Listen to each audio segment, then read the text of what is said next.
Pertanyaan sederhananya adalah gimana sih cara kita menghadapi itu? Saya juga lagi belajar, ini bukan kata saya ya, tapi saya coba merangkum dari beberapa hadis, dari beberapa ayat. Mudah-mudahan ini jadi semacam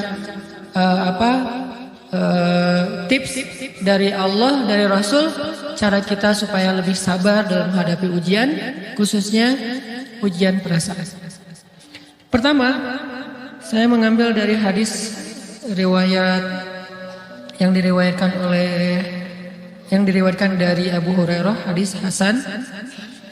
Nabi SAW mengatakan, "Ma yazalul bala'u bil mu'mini wal mu'minati fi nafsihi wa waladihi wa malihi hatta yalqallaha ta'ala wa ma alaihi khati'ah."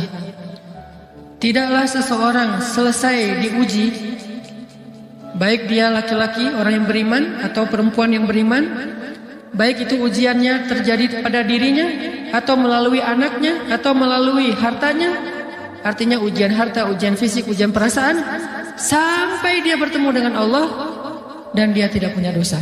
Apa maksud dari hadis ini? Ujian itu tidak akan berakhir kecuali kalau dosa kita sudah habis. Allah akan menguji kita terus untuk membersihkan diri kita dari dosa. Sehingga yang harus kita coba bangun awareness dalam diri kita kalau lagi diuji, Allah pengen membersihkan dosa saya. Sehingga kita ridho dengan ujian, bukan ikhlas ya. Kalau ikhlas ibadah, kalau ujian ridho, rela. Saya ridho ya Allah, walaupun ini berat. Saya ridho ya Allah, walaupun saya berharap Engkau beri jalan keluar. Saya ridho ya Allah, walaupun saya berharap ditolong oleh Allah. Tapi tetap ridho diberikan ujian itu, sambil berdoa diberikan jalan keluar, ditolong, diberikan keajaiban. Cuman gak mau mengeluh. Dan berdoa meminta jalan keluar bukan mengeluh, itu ibadah. Berdoa itu ibadah dalam Islam. Sehingga Allah suka banget sama hamba yang berdoa. Allah suka dengan hamba yang curhat. Nabi itu kalau lagi curhat, doanya aja bisa berjam-jam cuma doa doang tuh. Kayak hadis Aisyah pas lagi cemburu malam-malam kan, Aisyah lagi tidur, ini jatah malamnya Aisyah. Tiba-tiba dia nyari-nyari raba-raba, Nabi nggak ada, dicari di kamar mandi nggak ada. Biasanya Nabi sholat di sebelah Aisyah. Wah, curiga nih, jangan-jangan ke rumah si Fulan. Dicari ke rumahnya, ditelepon nggak aktif, mungkin lagi dicas, datang ke rumahnya. Ketuk pintu. Hafsah, Nabi di rumah kamu enggak? Enggak, Aisyah, beneran. Cari ke rumah Sofia, Nabi di sini enggak? Enggak, beneran. Cari ke rumah Maria di sini enggak Nabi? Enggak. Kemana ya Nabi? Rumah istri-istri yang lain enggak ada. Pas balik ke rumahnya, ngelewat masjid, ngelihat Nabi lagi sujud di Masjid Nabawi, di mihrab. Dan Aisyah mendengar Nabi menangis sambil berdoa. Dan sujudnya itu seperti membaca 1 juz Al-Quran. Dan itu isinya doa nangis. Robbi. Jadi kalau kita katakan gak usah banyak berdoa sama Allah, malu. Justru Allah suka kepada hamba yang berdoa. Justru sebaliknya, kalau kita jarang berdoa atau enggan berdoa, buat Allah itu orang sombong. Allah gak suka hamba kayak gitu.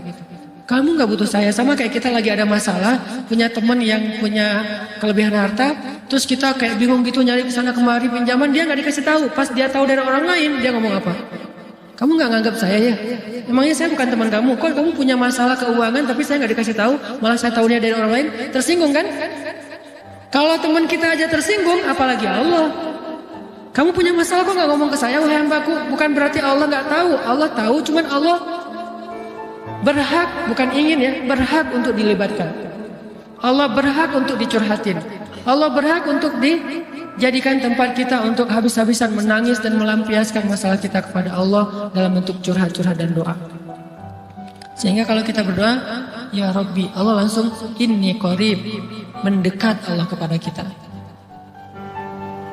Jadi teman-teman yang dirahmati Allah, kalau kita punya masalah, kita coba bangun awareness, oh Allah pengen membersihkan dosa-dosa saya nih. Terus kita berdoa, ya Allah bantu saya, ya Allah tolonglah saya, istighfar. Saya kadang-kadang ngerasa nih, kalau ada dosa, ada kesalahan, ada kekeliruan yang saya lakukan misalnya gitu, kalau saya nggak kuat istighfarnya, bentar lagi akan diuji sama Allah. Ujinya macam-macam, alhamdulillahnya ujiannya masih ketahan. Pasti diuji sama Allah. Kalau istighfarnya nggak kuat, taubatnya tuh nggak kuat, langsung diuji sama Allah. Dan saya langsung sadar, oh benar, berarti yang tadi ini lagi dihapus sama Allah. Perkencang lagi, perkuat lagi istighfar. Kenapa? Karena kalau istighfar kita kuat, berarti kan dosa kita dihapus dengan istighfar ya. Otomatis ujian kita durasinya berkurang. Makin kuat istighfar, makin berkurang. Kalau istighfarnya udah mantap, udah selesai, Allah cabut tuh ujian kita. Diganti dengan kebaikan. Jadi teman-teman, kita coba sadari, oh kalau Allah menguji saya, memang saya banyak dosa. Sebelum kita mencari kambing hitam, nyalah-nyalahin orang lain, sebelum kita marah kepada orang lain, kadang wajar kita marah kepada orang lain gara-gara ucapannya, komennya, teks dari dia, wajar. Tapi sebelum itu, marah dulu kepada diri kita atas dosa dan kesalahan kita yang baru saja kita lakukan. Atau yang dulu kita lakuin dan belum benar-benar kita tinggalkan. Kalau kita ngerasa banyak dosa di masa lalu sebelum kita taubat, hijrah, berarti mungkin itulah alasan kenapa sekarang kita diuji setelah hijrah.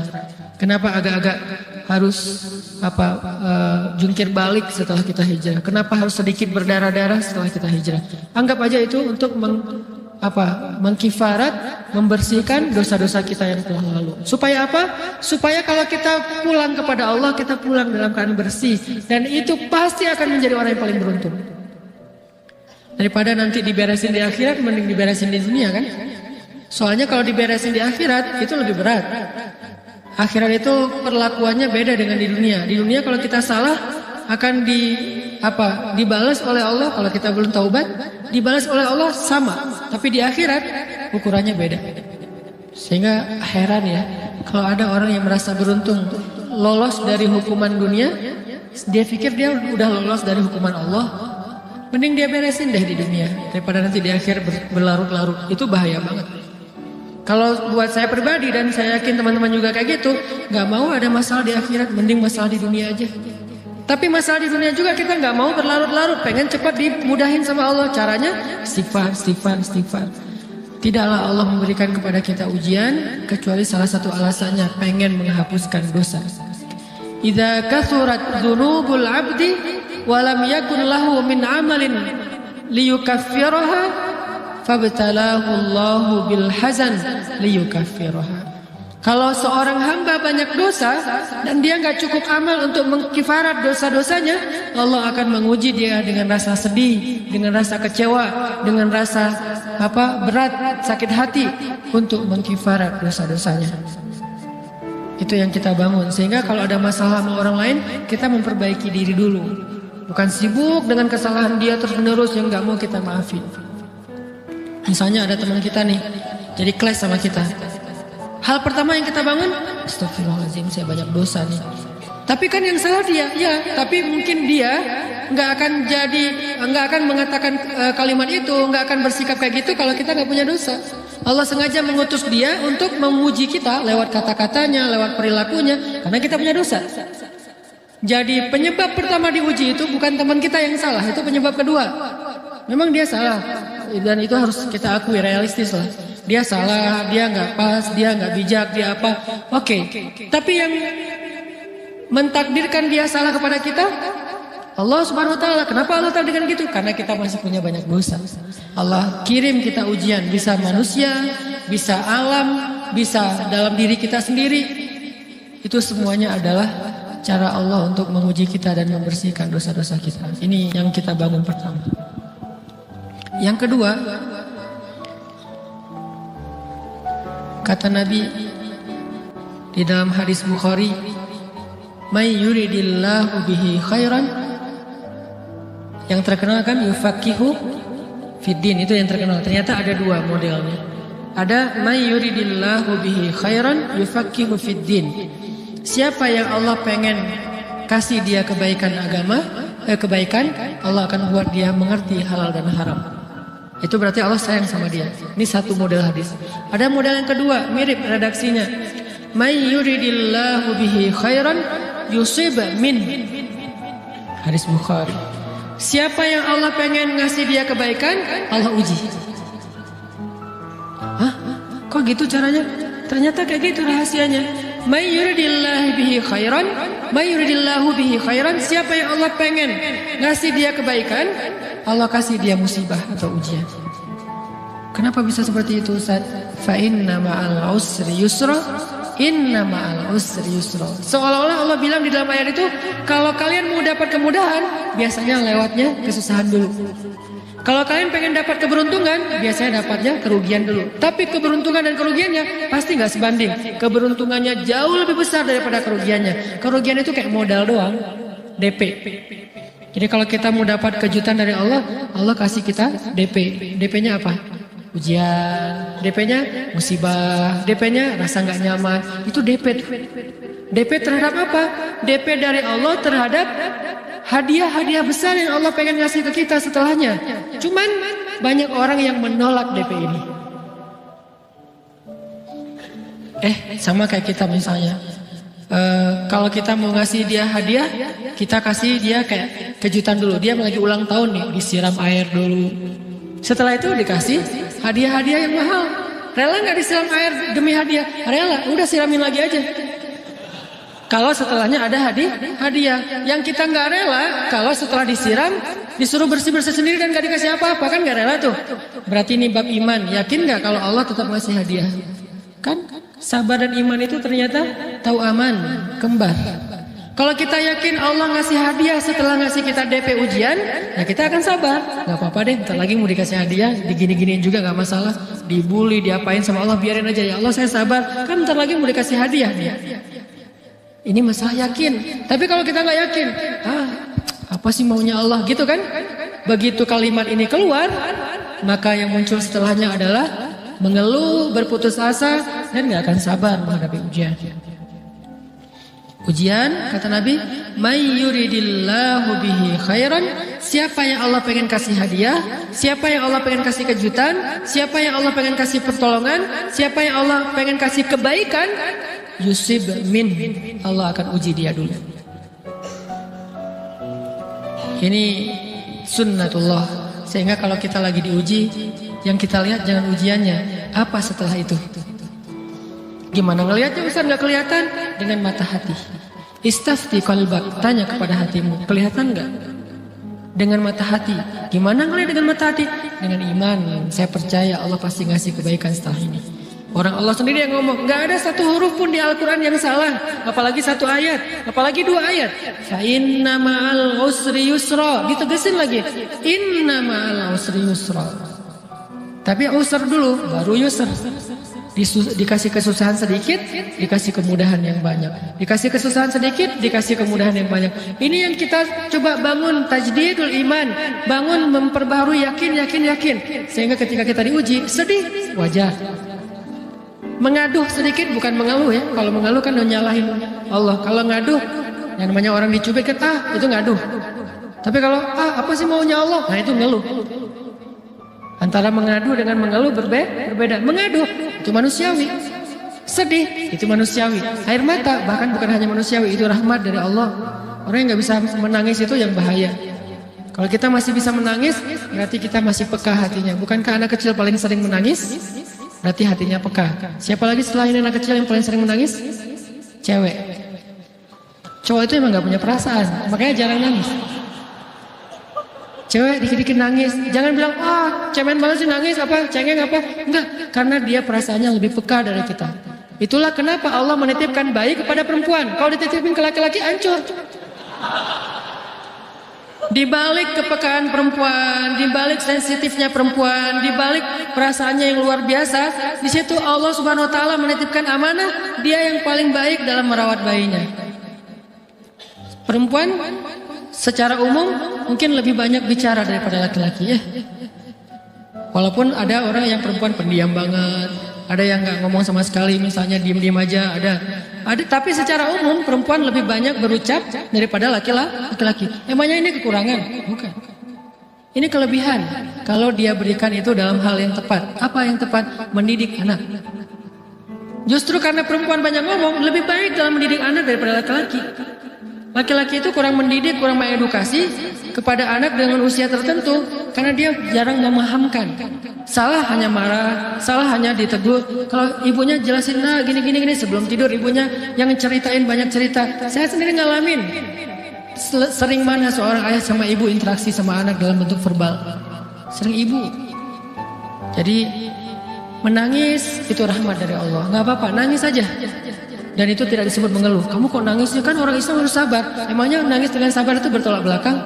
Sabar tetap sabar. Ya nangis jalan aja terus nangis. Nangis apa pakai nangisnya nggak cuma nangis doang. Emotikonnya juga nangis, berderai-derai gitu. Sampai air matanya menggenang gitu kan ya.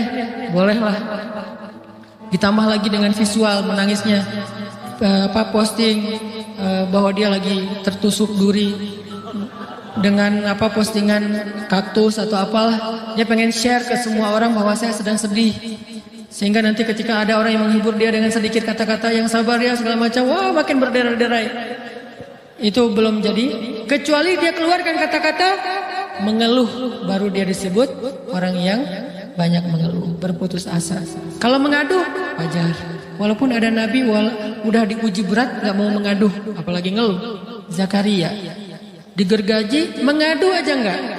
Kenapa? Karena kata malaikat, kalau kamu mengadu sedikit aja, maka Allah Subhanahu wa taala akan menghancurkan kaum ini. Dia kasihan kepada kaumnya, enggak mau mengadu. Satu-satunya orang yang kita tidak boleh mengadu hanya orang tua. Atau itu mengeluh kalau untuk orang tua. Kalau yang lain enggak disebut mengeluh. Kalau ke teman, males lah, enggak apa-apa. Jangan sering-sering tapi. Apaan sih? Ke teman boleh. Tapi ke orang tua, saja, itu bukan lagi mengadu, itu sudah mengeluh. Khusus untuk orang tua. Kalau diantara manusia. Kalau kepada Allah dan Rasul, pastinya lebih dari itu. Ketika kita diam saja, tidak langsung beranjak sami'na wa ata'na labbaika ya rabbi wa sa'daik, enggak memenuhi panggilan Allah, itu sudah disebut bagian dari kufur ingkar. Tapi minimal kita mungkin masih mengaduh, kita masih menangis, kita masih lelah, kita masih merasa lemah. Setidaknya kita tidak mengeluh. Kenapa? Kita percaya Allah kalau mau ngasih hadiah kepada hambanya, DP-nya itu ujian. Dan yakinlah hadiahnya minimal 10 kali lipat lebih baik daripada ujian itu. Minimal, karena nggak ada amal soleh yang dibalas di bawah 10 kali lipat tuh nggak ada. Amal soleh, amal ya bukan niat. Amal yang udah kita kerjakan minimal dibalas 10 kali lipat, minimal. Maksimalnya bi ghairi hisab, tanpa batas. Bi ghairi hisab, tanpa batas. Ada yang 700 kali lipat kayak sedekah, tapi tetap aja ayat sedekah di akhirnya ujung-ujungnya apa? Bi ghairi hisab juga kan? Berarti sedekah itu minimal dibalas 700 kali lipat minimal. Kalau kita yakin. Selalu syaratnya kalau kita yakin. Dan saya ngebuktiin itu banget. Saya pernah ngalamin lagi jalan-jalan di sebuah kota yang ada becak kayunya, becak sepeda gitu ya. Jalan terus saya bilang, Pak berapa ongkosnya? 20.000. Udah naik aja 20.000. Karena kita keliling-keliling kota, ternyata saya jadi kasihan sama dia 20.000. Kasihan kan 20.000 dibayar keliling kota, walaupun pas mampir beberapa tempat mungkin dia dapat tips ya. Tapi saya nggak tega gitu, dia cerita tentang anaknya lagi sekolah apa segala macam, makin bikin baper kan. Pas selesai saya kasih dia 100.000. Dari 20.000 dikasih 100.000 karena kasihan.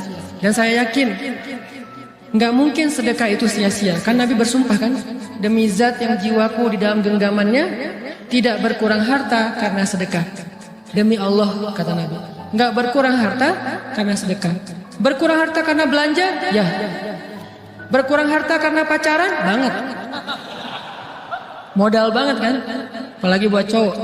Tapi berkurang harta karena sedekah? Nggak mungkin kata Nabi. Demi Allah nggak berkurang harta karena sedekah. Berkurang harta karena istri? Nggak. Karena memberi kepada istri itu pahalanya lebih gede daripada sedekah. Makanya ngemodalin pacaran setelah nikah itu tumbuh berkah. Modal pacaran sebelum nikah itu hapes. Jadi kalau pengen modal nih, ngemodalin cewek, traktir, ngapa-ngapain, bayarin, jangan sebelum nikah. Sebelum nikah jadi orang pelit aja, nggak apa-apa.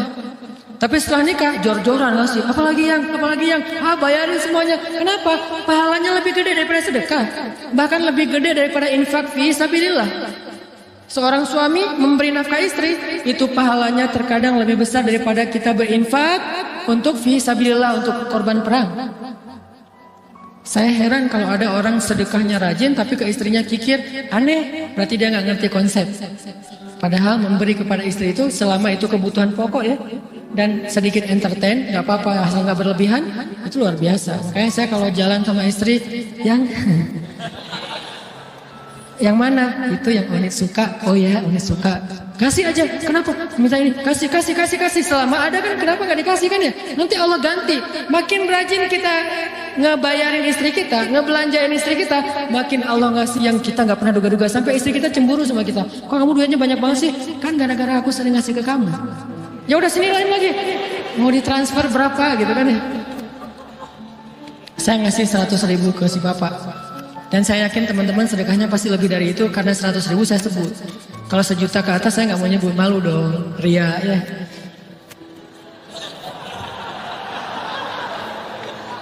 Sebenarnya nggak pernah sih. 100.000 deh, karena kan kecil, saya kasih 100.000. Ternyata begitu saya kasih 100.000, dia doa. Nah ini nih pentingnya sedekah ke orang yang membutuhkan tapi nggak minta-minta, dia tulus. Dia langsung doa, ya Allah Pak, mudah-mudahan rezekinya lancar, berkah, bertambah, dan segala macam, bahagia keluarganya. Doa-doa ini semuanya dikabulkan dalam hitungan hari. Pertama, bertambah bahagia rumah tangganya, dapat kecupan dari istri. Dia nganggap suami saya cowok banget sih, mulai satu nih. 2, demi Allah, selang 15 jam kalau nggak salah, karena waktu itu malam, besok paginya ada orang yang ngejar-ngejar saya pengen ngasih hadiah. Ustadz, saya pengen ketemu Ustadz. Maaf, saya nggak bisa ketemu sekarang, lagi rush, lagi tight schedule, gitu-gitulah, sok-sok gaya nggak jelas gitu ya. Terus Ustadz, saya pengen banget ketemu. Dia nggak ngomong pengen ketemu apa. Kalau dia bilang mau ngasih duit kan langsung saya prioritaskan kan ya. Berhubung dia nggak ngomong, ya udahlah, saya sosok jual mahal gitu. Tapi yang namanya rezeki kan gimana kita tolak, dia datang kan. Saya nolak. Pokoknya sebentar aja, 5 menit nggak akan ganggu waktu Ustadz. Ya udah besok pagi ya pas breakfast gitu. Pakai gaya-gaya dikit breakfast. Pas breakfast, oh ya siap Ustadz. Jam berapa? Jam 8. Udah janjian jam 8. Mungkin orangnya nih dengar live streaming, Pak jazakumullah khair jaza. Makasih banyak, mudah-mudahan Allah tambahkan rezekinya.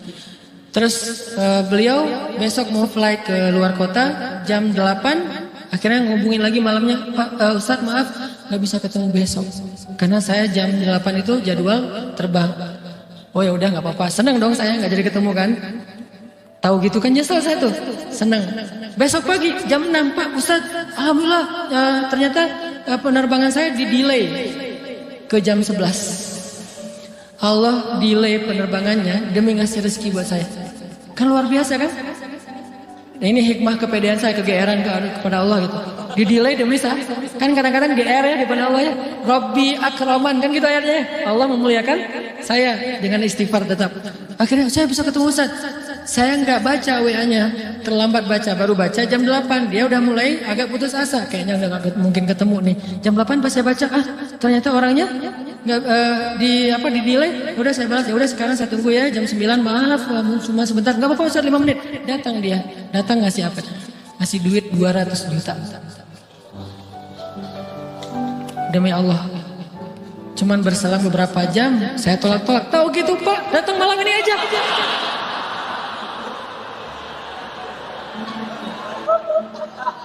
Harusnya malam itu juga saya cari orangnya. Kalau perlu saya nyamperin Bapak, Sherlock, saya kejar. Manusia gitu banget ya. Tapi Masya Allah di situ saya jadi tahu, oh doa orang itu lebih akurat, lebih mantap, lebih diijabah daripada doa saya. Mungkin bukan karena sedekah, tapi karena doa setelah sedekah. Ya Allah dan segala macam dimudahkan sama Allah. Itu luar biasa loh. Saya nggak percaya, saya pikir main-main. Orang nih iseng kayaknya pengen ketemu doang, pengen selfie. Ternyata pas saya cek, ditransfer, di capture, Ustaz udah ditransfer. Saya, wah jangan-jangan nih jebakan Batman gitu ya. Nyari-nyari sana segala macam. Alhamdulillah ternyata emang niat baiknya pengen, alhamdulillah saya terkesan, saya dapat hidayah oleh Ustaz segala macam. Sekarang saya pengen membalas jasa Ustaz walaupun kecil 200 juta. Untung saya nggak kaget dan kemudian pingsan. Pak 200 juta stroke kan ya, bahaya, lebih mahal dari 200 juta. Ini keajaiban ya teman-teman. Jadi kita tuh, saya kan sering bilang keajaiban itu terjadi tergantung tingkat iman. Bukan saya udah soleh banget enggak. Saya belajar terus untuk yakin deh sama Allah. Modal kita tuh kan gini sebetulnya kan. Duit kita tuh banyak loh teman-teman. Cuman gak disimpan di bank, gak disimpan di saku, disimpannya di sisi Allah. Bedanya apa sih? Kenapa kita kalau disimpan di bank tenang? Saya lagi punya duit banyak dari 100 juta. Di mana? Di bank, aman. Kenapa kalau disimpan di saku aman, tenang? Kenapa kalau disimpan Allah nggak tenang? Kenapa kalau disimpan di Allah kita bilang nggak punya duit? Ini kan nggak fair sama Allah. Nggak punya duit nih. Siapa bilang nggak punya duit? Kan ada Allah. Tinggal minta sama Allah.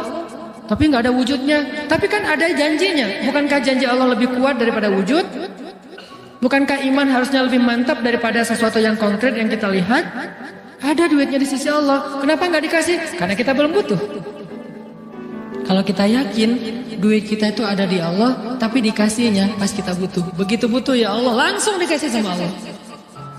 Itu banget benar-benar terjadi dalam kehidupan kita. Pasti kayak gitu. Tingkat tergantung kita yakin apa enggak. Nih, kalau Allah bilang may yuridillahu bihi khairan, Allah kalau pengen ngasih hadiah kepada seorang hamba, Allah kalau pengen ngasih kejutan kepada seorang hamba, Yusuf, Allah kasih dia ujian sedikit aja. وَلَنَبْلُوَنَّكُمْ بِشَيْءٍ sedikit بِشَيْءٍ مِنَ الْخَوْفِ وَالْجُوعِ وَنَقْصٍ مِنَ الْأَمْوَالِ وَالْأَنْفُسِ وَالثَّمَرَاتِ وَبَشِّرِ الصَّابِرِينَ. Kami uji sedikit aja dengan rasa lapar, dengan rasa takut, dengan sedikit kekurangan ini dan itu, sedikit. Tapi wabasyiris sabirin, sampaikan kejutan kepada orang yang bersabar. Sampaikan kejutan kepada orang yang bersabar. Jadi bisa dibilang kejutan-kejutan hidup kita itu munculnya dengan iman dan sabar. Dengan iman dan sabar. Iman artinya yakin, husnuzon sama Allah. Ana inda dhanni abdi bi. Aku tergantung prasangka hambaku kepadaku.